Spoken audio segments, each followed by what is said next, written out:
अस्सलाम वालेकुम नाज़रीन, आप देख रहे हैं न्यूज़ 24 मेरा यूट्यूब चैनल।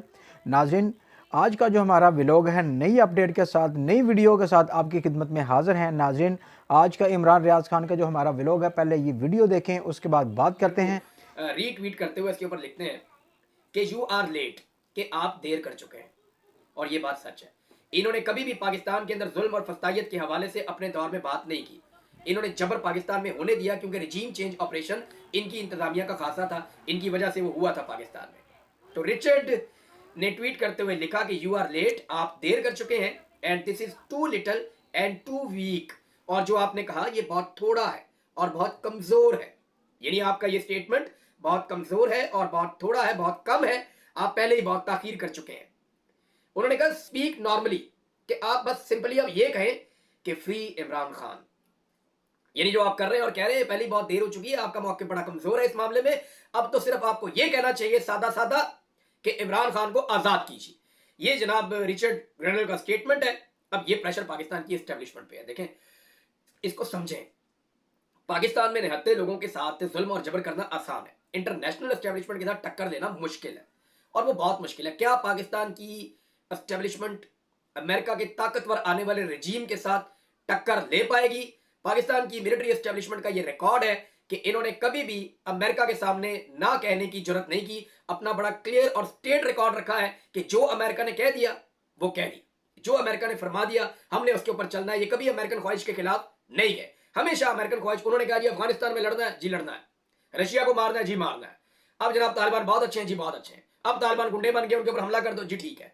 अब जनाब तालिबान के साथ दहशतगर्दी की जंग लड़नी है, जी ठीक है लड़नी है। अब जनाब आपने मौके बदल के तालिबान के साथ मुज़ाकरात हो रहे हैं, अब हमने ये कहना है, जी ठीक है। अब आपने ये जो उन्होंने कहा हमने कहा जी बिस्मिल्लाह। हमारी मिलिट्री एस्टेब्लिशमेंट ने अमेरिका की हर बात को हमेशा माना है, तस्लीम किया। तो जनाब यहां पे क्या पाकिस्तान की एस्टेब्लिशमेंट टक्कर ले सकेगी? सवाल ये पैदा होता है। मैंने आपको बताया था कि दुनिया भर से रद्देमल आएगा, अमेरिका से, यूरोप से, हर जगह से। अमेरिकन रद्देमल मैंने आपको बताया। इसके अलावा अक़वाम मुत्तहिदा का भी एक रद्देमल है। और मिलिट्री कोर्ट्स में सिविलियन का ट्रायल मुनसिफाना ट्रायल के हक को नुकसान पहुंचाता है। इसमें शफाफियत, आज़ादाना जांच पड़ताल का फुकदान है। पाकिस्तान से मुतालबा है कि शहरी और सियासी हकूक के बैनुल अक़वामी मुआहदे के तहत अपनी जिम्मेदारियां निभाएं। ये स्टेटमेंट कहीं और से नहीं, बरतानिया से आ गया। यानी अमेरिका का मैंने आपको बताया, बरतानिया का बताया, यूरोपीय यूनियन का स्टेटमेंट पहले ही आ चुका है। और वो वार्न कर चुके हैं जीएसपी प्लस स्टेटस के हवाले से कि पाकिस्तान के पास जो जीएसपी प्लस स्टेटस है वो खतरे में पड़ जाएगा अगर पाकिस्तान उन मुआहदों की खिलाफ वर्जी करेगा जिनके ऊपर पाकिस्तान ने दस्तखत कर रखे हैं। और पाकिस्तान के अंदर जो है वो मिलिट्री कोर्ट्स के अंदर जो सजाएं दी जा रही है वो ठीक नहीं है। अब हुकूमत बच कैसे सकती है? देखें, यूरोपीय यूनियन ने बोल दिया, अक़वाम मुत्तहिदा ने पहले ही बोल दिया मिलिट्री कोर्ट से सजाएं नहीं हो सकती सिविलियंस को। ये दो हो गए। वैसे ही मिलिट्री कोर्ट होती क्या? होती ही नहीं है। फौजी अदालत तो कोई अदालत नहीं होती। तो अक़वाम मुत्तहिदा ने भी बोल दिया, अमेरिका ने भी बोल दिया, बरतानिया ने भी बोल दिया और यूरोपीय यूनियन ने भी बोल दिया। सबने कह दिया कि जनाब मिलिट्री कोर्ट के अंदर जो सजाएं उनको तस्लीम नहीं करते और वो ये पाकिस्तान से मुतालबा कर रहे हैं कि अपने मामला सिद्धे करो। अब क्या ये मामला यूं ही चलेगा और मजीद लोगों को मिलिट्री कोर्ट में सजा हो जाएगी? ये प्रॉब्लम है। इससे बचना कैसे है? बचने का तरीका मैं आपको बता देता हूं। हुकूमत के खिलाफ military court case justice Aminuddin की सरबराही में बेंच सुनेगा। अमीनुद्दीन आपको पता है ना, जिनको चीफ जस्टिस बनाना चाहते थे सब मिलके। फिर जब आईनी बेंच बना तो हमें सबको पता था कि जस्टिस अमीनुद्दीन ही बनेंगे, क्योंकि जस्टिस कादी फायद ईसा के बाद जो सबसे काबिल एतमाद जज है पाकिस्तान की एस्टेब्लिशमेंट और हुकूमत के, वो जस्टिस अमीनुद्दीन खान साहब है। तो जनाब जस्टिस अमीनुद्दीन साहब की सरबराही में बेंच ये सुनेगा मिलिट्री कोर्ट्स वाला मामला। हुकूमत की नुमाइंदगी अटॉर्नी जनरल करेंगे। जुडिशल कमीशन में हुकूमत और अटॉर्नी जनरल ने वोट दिया कि बेंच की सरबराही अमीनुद्दीन करेंगे। अमीनुद्दीन खान ने भी अपने आप को वोट डाला खुद कि जनाब मैं ही बेंच की सरबराही करूंगा, लिहाजा उनको बेंच की सरबराही मिल गई है। तो अब बचने का तरीका यह है कि ये जो बेंच बन रहा है ये मिलिट्री कोर्ट के फैसलों को कलदम कर दे और ये कहे कि फौज जो है वो सिविलियन को सजा नहीं सुना सकती। तो इसमें पाकिस्तान की बचत है। इसमें आपका जीएसपी प्लस स्टेटस भी बच जाएगा, बाकी चीजें भी बच जाएंगी, अदालत की इज्जत भी बच जाएगी। यानी अब जस्टिस अमीनुद्दीन खान साहब को जो इस तरफ इस्तेमाल करना था इस तरफ भी इस्तेमाल किया जा सकता है। उन्हें यह कहा जा सकता है कि जनाब आप फैसला दे दें कि मिलिट्री कोर्ट्स के जो फैसले हुए वो कलदम और तमाम लोगों को जेलों में शिफ्ट किया जाए और जो फैसले हैं सिविलियंस के वो सिविल कोर्ट्स करेंगी, मिलिट्री कोर्ट्स नहीं करेंगी, ताकि आलमी दबाव भी हट जाए, अदालत की इज्जत भी बहाल हो जाए और जरा थोड़ा सा पाकिस्तान तरीके इंसाफ का जो मामला है वो डाउन चला जाए। अब ये है जनाब एक तरीका जिसमें हुकूमत बच सकती है। इसके अलावा हुकूमत के पास कोई और रास्ता नहीं है। ये जो आलमी मौकिफ आ रहा है, चाहे वो मिलिट्री कोर्ट्स के ऊपर है, चाहे वो पाकिस्तान के अंदर जुल्म और फस्तायत के ऊपर है। जो कुछ 26 नवंबर को हुआ उसको लेकर एक कांग्रेशनल मीटिंग होने जा रही है अमेरिका में। कांग्रेस उसके ऊपर पूरी एक ब्रीफिंग होगी कांग्रेस को। और एक बर्तानिया में पार्लियामेंट्री मीटिंग होने जा रही है जिसके अंदर उनकी पार्लियामेंट को ब्रीफिंग दी जाएगी कि पाकिस्तान में 26 नवंबर को क्या हुआ, जो जुल्म और बर्बरियत वहां पे हुई है। जैसे लोग लापता हुए हैं, अभी भी 50 के करीब लोग, वो कहते हैं पता ही नहीं हमें कहां गए हमारे, अभी तक पता नहीं चल रहा। कुछ लोग बादयाब होके अदालतों में पहुंचे हैं या उन्हें जेलों में पहुंचाया गया, वहां से अदालतों में पहुंचाया गया, लेकिन अभी भी दर्जनों लोग लापता हैं, पता ही नहीं उनका वो किधर गए।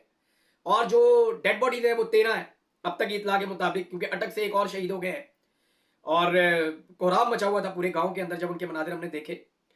तो अब जनाब मामला ये है कि ये हुकूमत बुज़दिलों की है, ये मैं आपको खुलकर कहना चाहता हूं। देखिए, पाकिस्तान की मिलिट्री एस्टेब्लिशमेंट का तो रिकॉर्ड है कि उन्होंने कभी भी अमेरिका को या यूरोप को या मगरबी ममालिक को ना नहीं बोला, वो अपना रिकॉर्ड सीधा उन्होंने रखा हुआ है। लेकिन पाकिस्तान के सियासतदानों में तो जरूरत हो सकती है ना। इमरान खान ने कितना अहम मामला था, याद करें आप, कि अमेरिका को अड्डे देने का मामला अहम तरीन मामला था। इमरान खान ने उस पर कहा जिसपे अमेरिका का कंसर्न था, इमरान खान ने उस पर कहा कि एब्सोल्युटली नॉट, मैं अड्डे नहीं दे रहा, जो होता है कर लो। ये था इमरान खान। और अभी अमेरिका पाकिस्तान के अंदर के मामलात हैं, उनके अंदर अमेरिका स्टेटमेंट जारी करता है, चाहे वो मामला इंसानी हकूक का है, चाहे वो मामला पाकिस्तान में जुल्म और ज्यादती का है। लेकिन अमेरिकन स्टेटमेंट आ रहा है ना, एक सूरमा या एक माई का लाल नहीं है, ना शबाज शरीफ, ना नवाज शरीफ, ना मरियम नवाज, ना बिलावल, ना जरदारी, कोई एक बंदा आप दिखा दें जो स्टेटमेंट दे सके अमेरिका के खिलाफ और कह सके कि आप हमारे साथ मुदाखलत ना करें, एब्सोल्युटली नॉट। ये फर्क है इमरान खान में और इन सारों के अंदर। लोग क्यों इमरान खान को पसंद करते हैं? अमेरिका को जो चीज बहुत ज्यादा अजीज थी, जिस चीज पे अमेरिका का बहुत ज्यादा कंसर्न था, उस पे इमरान खान ने कहा एब्सोल्युटली नॉट। और आज जो पाकिस्तान का कंसर्न है, इस मामले के ऊपर भी पाकिस्तान की मौजूदा हुकूमत बोल नहीं सकती, एक लफ्ज बोलने की इनके अंदर जरूरत नहीं है। उसकी दो वजूहत है। एक तो जनाब इमरान खान साहब कहते हैं मैं हकीकी आजादी की बात करता हूं, वो लीडर है, वो डरता नहीं है, वो साफ बात करता है और ये सारे कहते हैं। इमरान खान के बदतरीन दुश्मन कहते हैं कि इमरान खान बुज़दिल नहीं है, वो दलेर आदमी है। लेकिन इनका प्रॉब्लम क्या है? नंबर एक, ये बुज़दिल है, इनके स्टेक्स हैं पूरी दुनिया के अंदर, इनकी जायदादें हैं, ये बुज़दिल है, ये कभी अमेरिका को जवाब नहीं दे सकेंगे, ये कभी मगरबी ममालिक को जवाब देने की जरूरत नहीं कर सकते। और अपने मुंह से कहते हैं कि बेगर्स आर नॉट चूजर्स, ये उसकी एग्जैक्ट एग्जाम्पल है, बिल्कुल सही मिसाल है इनकी। ये कभी भी अमेरिका को जवाब नहीं दे पाएंगे, अभी तक तो किसी ने भी जवाब नहीं दिया। अगर इनकी जगह इमरान खान होता और नवाज शरीफ के केसेस के ऊपर डोनाल्ड ट्रंप का स्टेटमेंट आया होता, तो इमरान खान कम से कम 10 ट्वीट्स कर चुका होता और इमरान खान खुलकर कह चुका होता कि हम पाकिस्तान में जो मर्जी करें, आप हमें डिक्टेट नहीं कर सकते। और अगर इमरान खान होता तो शायद ये मिलिट्री कोर्ट्स के ये मामला पहले होते रहे इमरान खान के दौर में भी, लेकिन इस किस्म की बर्बरियत उसके दौर में ना होती है। जब भी आते थे एहतजाज करने के लिए, इमरान खान इनको जगह देता था। इमरान खान ने कभी कंटेनर की दीवारें खड़ी नहीं की, इमरान खान ने कभी ऐसे गोलियां नहीं चलाई, लोगों का कत्लेआम इस तरह से नहीं किया। हालांकि उस दौर में भी एस्टेब्लिशमेंट ने बड़ा काम गर्म किया हुआ था तहरीक लब्बैक के खिलाफ, और जगहों पे भी इधर उधर। जनरल बाजवा ने हमें कहा कि तहरीक लब्बैक के बखियों देड़ दो सबको, मीडिया को वो कहते थे। तो मैंने तो जनरल बाजवा को कहा था, मैंने कहा जी आप स्टेटमेंट दे देना, तो उसके ऊपर भी जनरल बाजवा साहब नाराज हो गए थे। तो अब मामला ये है जनाब कि ये सारे चुप करके बैठ गए और कोई भी इस वक्त अमेरिका को आगे जवाब देने के मूड में नहीं है। ये सिर्फ इमरान खान ही था जो एब्सोल्युटली नॉट कह सकता था। इनके पास आज एक नादर मौका है कि ये एब्सोल्युटली नॉट कह सके, लेकिन कह नहीं पा रहे। अब बिलावल का आप चेक करें क्या काम कर रहे हैं। बिलावल का स्टेटमेंट सुनना आपको बड़ा मजा आएगा। सेंसर करने की कोशिश आज भी की जा रही है, वो डरते हैं नौजवान इज्तिमाई तौर पर सोशल मीडिया पर अपनी आवाज बुलंद ना करें। यह सबूत है नौजवानों के पास कितनी ताकत है। अब बिलावल जो है वो सोशल मीडिया की बंदिश के ऊपर दूसरी साइड लेना शुरू हो गया।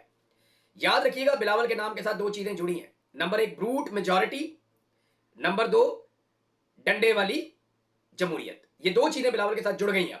ब्रूट मेजॉरिटी जिससे उन्होंने 26वीं तरमीम कराई, और डंडे वाली जमहूरियत जिसपे उन्होंने डी चौक के अंदर कत्लेआम करवाया। तो बिलावल के साथ ये दो चीजें जुड़ गई हैं पक्की पक्की, इससे वो जान नहीं छुड़ा सकते। ये सारी जिंदगी बिलावल के साथ चलेंगे कि डी चौक का कत्लेआम होने से पहले आपने कहा था कि डंडे वाली जमहूरियत, और 26वीं आईनी तरमीम होने से पहले आपने कहा था ब्रूट मेजॉरिटी।